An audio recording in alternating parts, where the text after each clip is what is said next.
Il y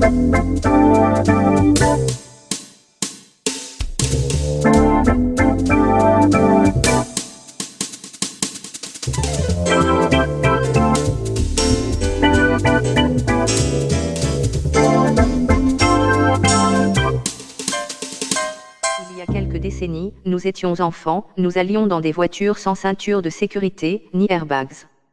Nos berceaux étaient peints avec des couleurs brillantes à base de plomb. Pas de bouchons de sécurité sur les bouteilles de médicaments ni sur les tiroirs et les portes.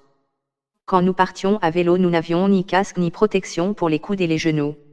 Nos parents ne portaient pas plainte contre la mairie parce qu'il y avait un trou dans le goudron qui nous avait fait tomber.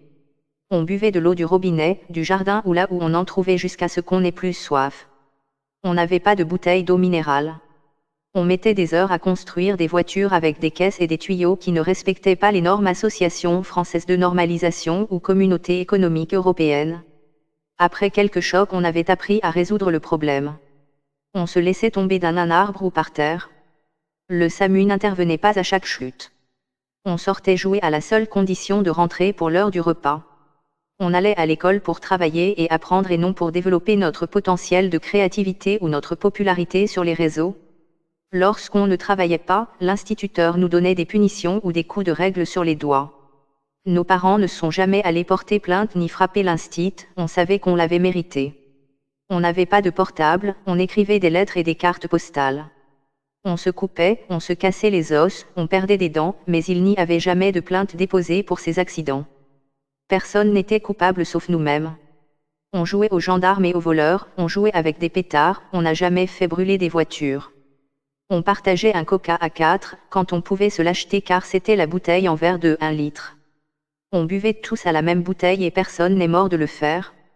On n'avait pas de PlayStation, MP3, Nintendo, 99 chaînes de télévision par le câble. Par contre, on avait de vrais amis, on sortait, on prenait nos vélos ou on marchait jusqu'à chez nos copains.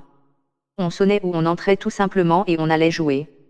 On jouait avec des bâtons, avec des balles de tennis, à cache-cache, au football, au ballon prisonnier, à la poupée, aux petites voitures et non aux Sims et Second Life. Certains n'étaient pas de très bons élèves, ils devaient simplement redoubler l'année quand ils ne réussissaient pas. Personne n'allait chez les psychologues ou les pédopsychiatres. On a fait l'expérience de la liberté, du succès et des échecs, des responsabilités. Et on a appris à se débrouiller. Êtes-vous aussi de cette génération ?